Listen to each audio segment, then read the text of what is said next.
Eke hallelujah. Say, praise the Lord. Ní orúkọ Jesu. In the name of Jesus. Olúwa fẹ́ gba àwọn èèyàn níyànjú ọ̀rọ̀ rẹ̀. Lord, we want to teach your word. A sì ń bẹ̀bẹ̀ kí o fún wọn ní òye kí ó lè yé wọn. And we are praying that to give them understanding. Àmín. Amen. Arákùnrin àti arábìnrin tó ń gbọ́ wa ní ìrọ̀lẹ́ yìí. Friends, a fẹ́ mú ọ̀rọ̀ Ọlọ́run wá láti ìfihàn orí kẹta. We would like to bring you the word of God from Revelation chapter 3. Láti bí ọ̀sẹ̀ mélòó la ti ń sọ nípa For the past few weeks, ìjọ ìgbà méje tó ṣẹlẹ̀ ní ìjọ Kírísítẹ́nì. We have been talking about the 7 church ages. Eléyìí ni Jésù ti sọ tẹ́lẹ̀.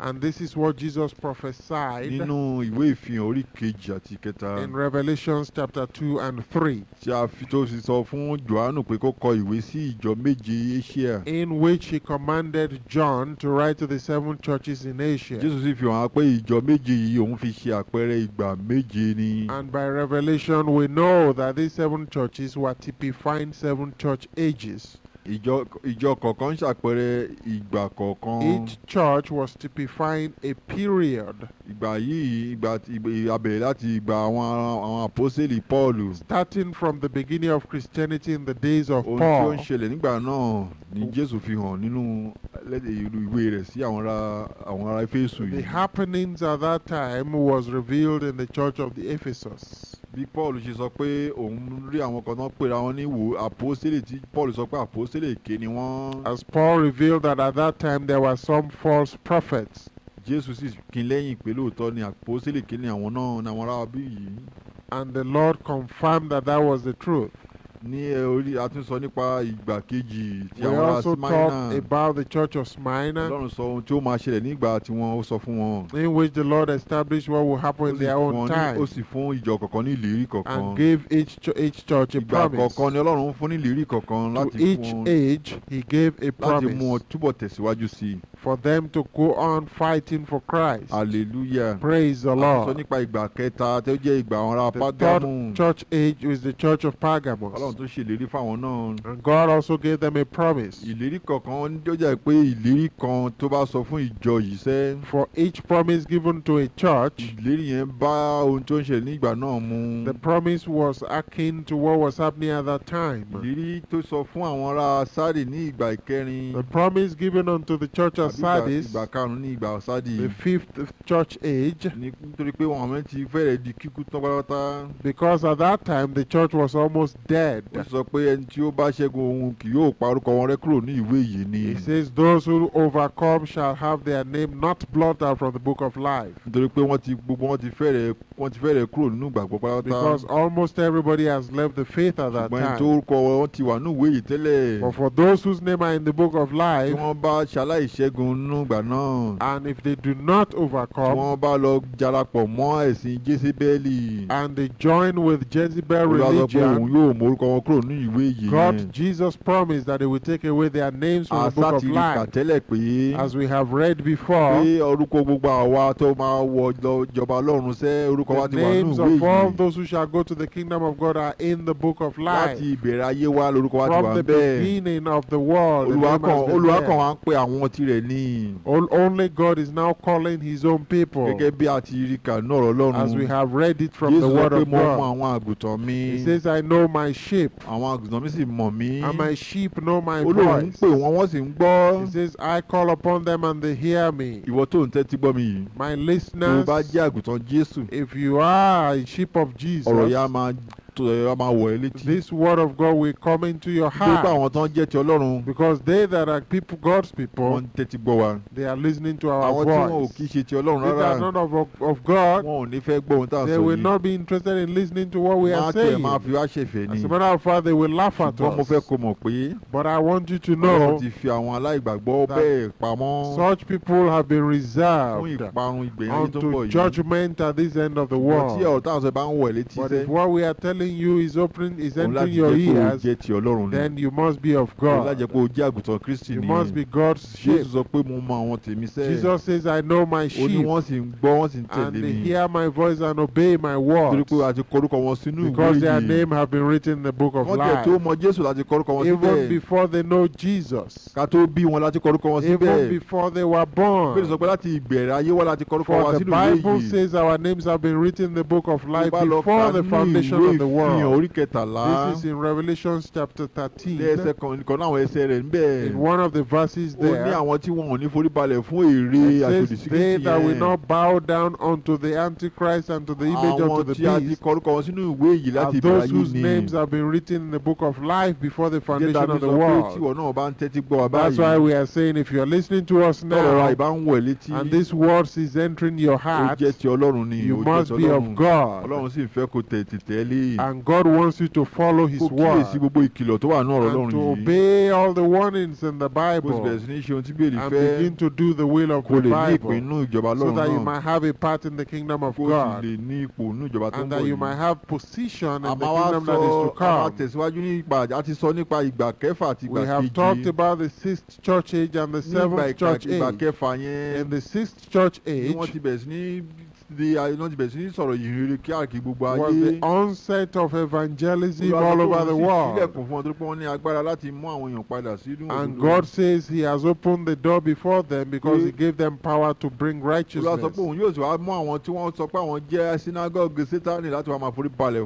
And He also promised that they that of the synagogue of Satan shall be made to bow down to us. That is, those who are holding on to their own religion, who says only their church is the right one, without knowing that their church has actually fallen away from Christ. He says He will bring them to bow down unto what we are saying, because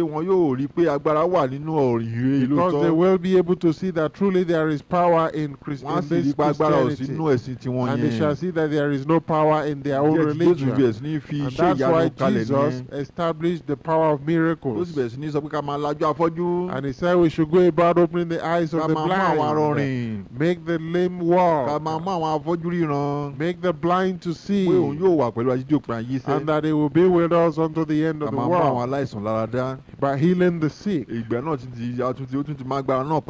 power has returned again from the days of the apostles. The power of miracles was happening in those days. At the end of the world, He has brought that power back again to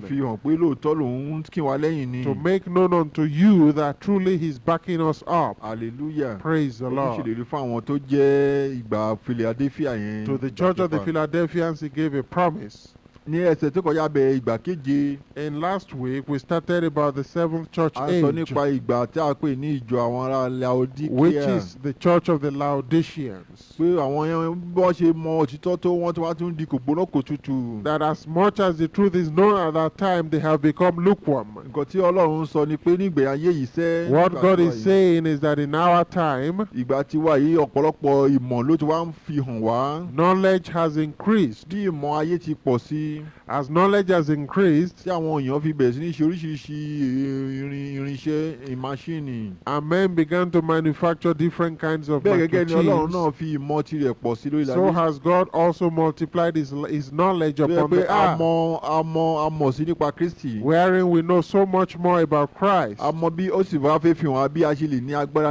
in fact, He's revealing unto us how we can have power in the Lord Jesus. Because this is the end of the world. And it is the time wherein we shall go into the air to meet with Jesus without dying. So that we may have power. We need more power greater than even the power of Elijah. Greater than the prophet Elijah. It must be great like the power of Enoch in those days. In Hebrews chapter 11, it says Enoch walked with God and he did not die in the flesh. And God translated him without dying. How did he walk with God? By faith. And God is revealing to us faith in the end of the world, so that we can have greater faith. Because it is by faith that we shall leave this world without dying in the flesh. And this is the end of the world, that Jesus is returning. ìgbà tí Jésù wá bẹ̀rẹ̀ sí ní fi oríṣiríṣi ẹ̀kọ́ àti ìmọ̀ yìí hàn làwọn ọmọ ọ̀pọ̀lọpọ̀ bẹ̀rẹ̀ sí ní di sísùn.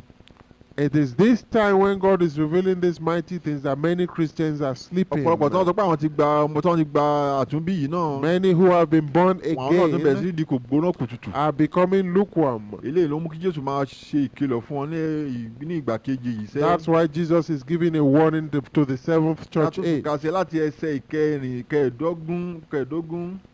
From verse 16, he said, so I know thy works, that thou art neither cold nor hot. And would thou wert cold or hot?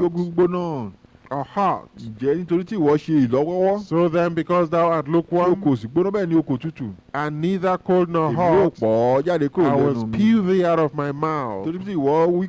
Because thou sayest, I am rich, and increased with goods, and have need of nothing, and knowest not that thou art wretched, and miserable, and poor, and blind, and naked. Hallelujah. Praise God.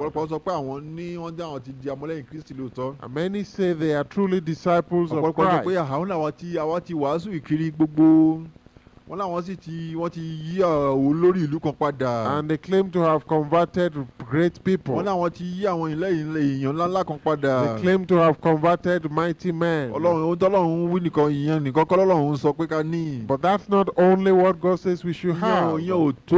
That's not enough. He wants us to have power. Power that disallows Satan from punishing us with sickness. Where sickness will not bother us anymore. Wherein we have even power over death. God wants to give us such a power at the end of the world. But how are we going to have this power? The knowledge has to be increased. And we have to be praying and fasting. But many of them have forsaken these things. They do not have time for such things. They do not want to fast. They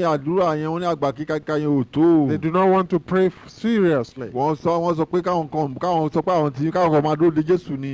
They're just waiting for Jesus. But as they claim to be waiting, they don't know they are getting lukewarm. They found that the things they were not doing before, they are now doing it. And things that they knew was sin, which they have preached against before, they are doing them now. Such as many of them are following the will of sin. Look, for example, let's look at their women. Be women who have accepted Jesus before and who do not want to paint up themselves anymore. But when they have found out and they become lukewarm, they find out and begin to do those things again, using all kinds of cosmetics, and excuse themselves, saying that God didn't say we shouldn't have ourselves. Bible says at the end of the world, knowledge shall increase. God says at the end of the world we shall have power over sickness. We shall have faith that if we lay our hands upon the sick, they shall recover. Sickness should not take us to the doctor's place anymore. Sickness should not have any part of us anymore. If we truly believe the Lord Jesus Christ and follow His word, because He says He has given us those signs. He says, in my name ye shall lay hands on the sick, and they shall recover. That is in the book of Mark chapter 16, verse 16 to the end. Jesus gave us that promise. Many who claim to have accepted Jesus, and they too have been born again, need to begin to have faith to overcome sickness. If not, you are beginning to get lukewarm. Because Jesus says that these signs shall follow them that believe. At this end of the hour, our power must be greater than the power of John the Baptist. Because we are the one who will meet Jesus in the air. It is in our time that we will meet Jesus in the air. And we have need for faith. Faith that can transform us to meet with Jesus in the air. It's the Holy Spirit. This is the gift of the Holy Spirit, which you must ask from God. What promise is it that was given unto the seventh church age? Because Jesus has given them a warning. In verse 11. In verse 16. So then, because thou art lukewarm, and neither cold nor hot, I will spew thee out of my mouth. Because thou sayest, I am rich and increased with goods, and have need of nothing, and knowest not that thou art wretched. That is, the power that you need is not there yet. And you think you are knowledgeable, and I say you are blind. Because many of us, when the evil spirit is troubling people, you can't see those things in the spirit. We can't even spiritually discern what is happening on the earth. Because the signs that Jesus says we should begin to look for, many of us do not see such signs. Because Jesus says we should watch and pray. Hallelujah. Praise the Lord. That's why Jesus refers to these people as blind. And here is his warning in verse 18. He says, yeah, we thought we are clothed, but indeed you are naked. That is many things that they have become righteous and complete in holiness. But the Bible says they are naked. In many of our righteous behaviors, we are still naked, he says. Now, here is his counsel unto us. I counsel thee to buy of me gold tried in the fire, that thou mayest be rich, and white raiment, that thou mayest be clothed, and that the shame of thy nakedness do not appear, and anoint thine eyes with eye salve, that thou mayest see. This is what he wants us to seek from him. As many as I love, I rebuke and chasten. Be zealous, therefore. Be zealous, sir. For what? For the power of God. To be holy like God wants you to be. And repent. Behold, I stand at the door and knock. If any man hear my voice, sir, and open the door, I will come into him and will sup with him, and he with me. Jesus says you should be zealous and buy from him gold tried in the fire. He says you think you have been rich, but you are not yet, because you lack the power that he wants you to have, the power of the Holy Spirit, the power that is able to work miracles, the power of translation. He wants you to have that power in this world, from this world, so that when he calls for the translation, you shall be able to go up to meet with him in the air. This is the power that Jesus says we should be zealous to have that power. And he said we should buy of him. This will happen at this end of the world. When we shall meet with Jesus in the air. This is when Jesus wants to give us power. Power that is greater than the power of the apostles in the beginning. He wants to give it to us at this end of the world. And that's why he's saying this to the seventh church age. Because we are the seventh church age. This seventh church age is mingled with the sixth church. Full of preachers. Because these gospelers will continue to preach until the end of the world. He doesn't just want us to evangelize only. He wants us to have power. Power that can take you out of this world without dying. Power that can overcome death. Paul spoke about this. He says the last enemy that shall overcome is death. The death of the flesh will be overcome at the end of the world. And some of us shall leave this world without dying. And that is what we are preaching unto you. That Jesus is teaching you. That those of us in this seventh church age, this seventh church age needs power. But many have become lukewarm. He says, come and buy of me gold tried in the fire that will make you truly rich. We are not talking about the wealth of this world, the wealth in the power of the living God. I want you to know that all the power that the medicine men seek after, all evil powers, such powers are subject to the power of Jesus. Because all power in heaven and on earth is with Jesus. Because Jesus is the creator of all power. Power of translation. Power to even fly.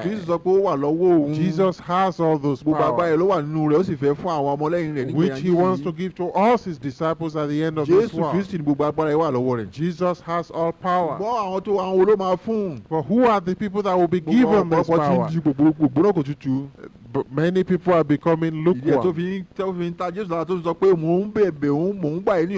That's why he's counseling you to come and buy from him. In verse 18. In verse 18. He said, he that hath ears to hear, let me hear what the Spirit saith unto the churches. What is the promise given to us at the end of the world? Let us look at his promise to us at this end of time.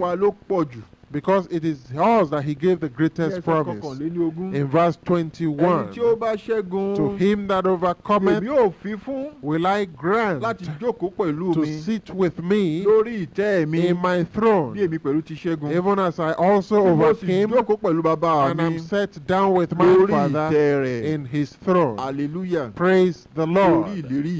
Do you see this promise? You can see that it is greater than any other promise given before unto the earlier churches. He said he will not blot out their names from the book of life, which was there before. Unto the seventh church age, his promise is that he that overcometh will sit with him in the throne, ruling now with him, even in heaven also. And he says on the throne of the Father where he sits, he says he will exalt us to sit with him in that throne. It is also revealed that as much as the heavens are,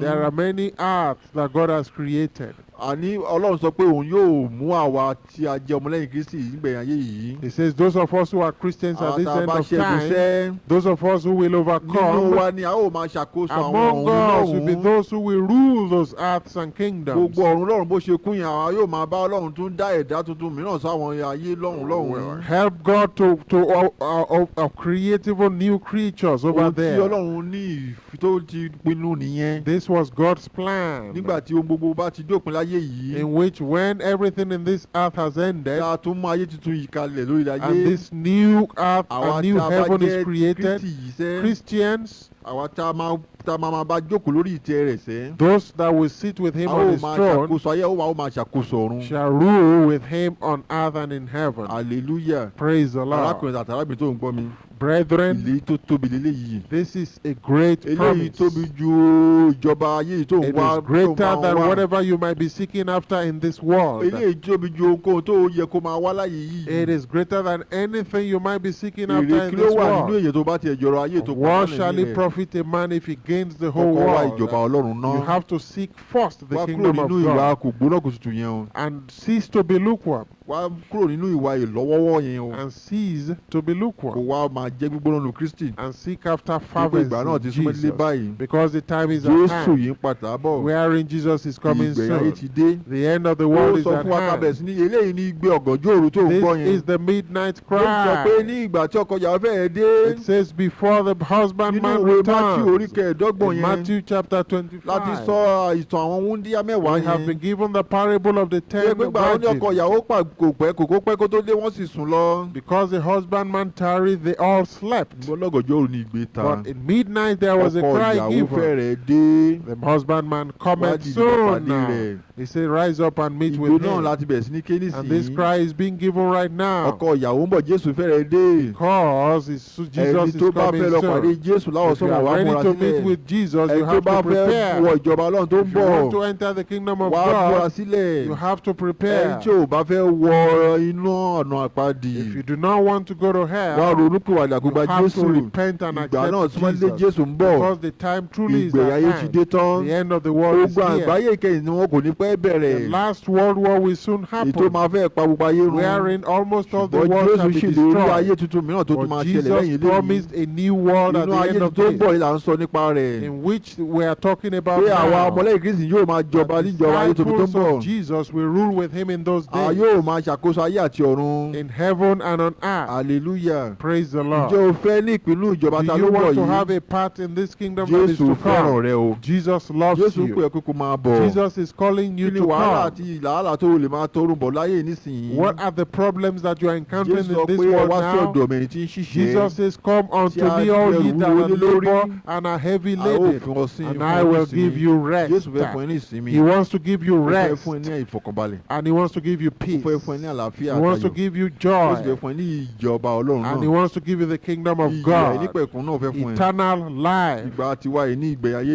This end of the world is now. Our time is the 7th church age. And the promise that is given is for this generation, wherein those that overcome shall rule with Jesus in heaven and on earth. Hallelujah. Praise the Lord.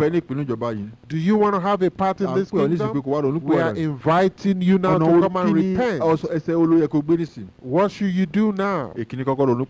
First, you must repent. Look at your life. Are you still fornicating? Are you giving bribes or receiving bribes? Or perhaps you are lying to God. You do not have enough time for God to pray. You don't have enough time to read the Bible. You need to repent and ask Jesus to live in your heart. And begin to follow the words of God. Study the Bible and pray. And go to Bible study with evangelists. And pray and fast also. And live righteously.